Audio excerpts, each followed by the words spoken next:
Well, this is no good. What I'm doing today is I'm getting ready to install the zero rate or easy inch, whatever you want to call it. And basically what it does is it's a block that has 3 holes in it, and you can utilize it to move your axle forward or backward or keep it in the same location, and it gives you an inch of lift. With my new 35s, I've been rubbing the fender corners really bad, and I haven't wanted to cut them, but I may have to do that. So they're pretty easy to install. What you do is you remove your axle and your U-bolts, you clamp your springs, and then you take out your center pin and your springs. You clamp them to keep them so they're all aligned, and then once you get the center pin out, you bolt the easy inch to the leaf springs, tighten it down, put it back on the axle, U-bolts, tighten, done. That's why you can use these in the front. You cannot use lift blocks on your front axle. Unless it's like a mud bog truck where it's never going to see the street. Lift blocks on the front axle is a really bad idea because they're not pinned to the leaf spring pack and they can wiggle themselves loose, and sometimes they can fall out, especially on a steer axle where you got that push-pull effect happening all the time and it's twisting, trying to twist the springs. So anyway, I went to take it apart. I used some good heat on the U-bolt nuts, and that made them come off a lot easier. And then I tried to take out the center pin bolt, and that snapped off. So then I was trying to chisel that center pin bolt out with no movement at all. So I decided to move my clamps from the bottom leaf spring to the second bottom leaf spring, and I was going to use the bottom one as something to pry on to kind of wiggle that pin back out. Anyway, when I went to move those clamps off of that inner piece, I found this.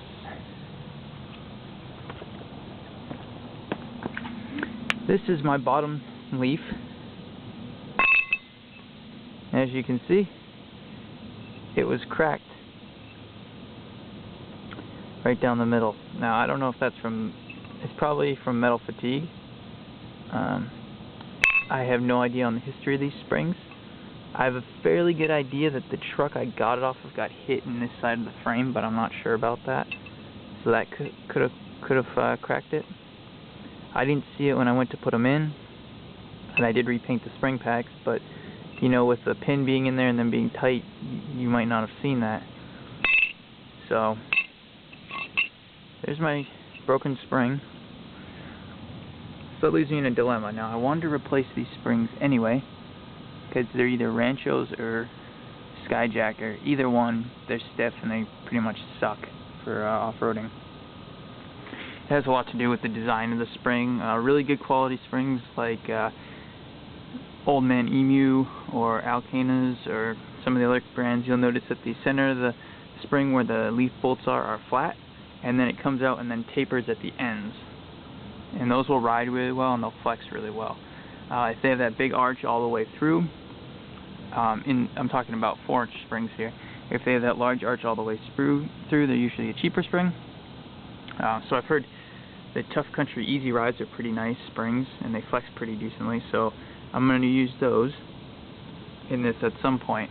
Unfortunately, I can't afford those right now, so I'm just going to leave a leaf out of each spring pack and put the easy inch on. So instead of getting an inch of lift, I'll get a half an inch of lift, which will probably result in me having to still trim my fenders, which kind of sucks, but you know, what can you do? I just hope I don't find any broken leaves in the back, because those springs are factory springs and a little bit harder to come by and more expensive. So I still have to take that part apart, or that side apart, and I'm waiting on the Postal Service right now to bring the parts I need. They said they're going to be here today. That remains to be seen. But anyway, guys, I'll give you an update once I get the easy inches in, or the zero rates, or whatever you want to call them. Once I get those installed, I'll give you guys an update. I'm not sure if these springs, these pieces right here, had a taper to them.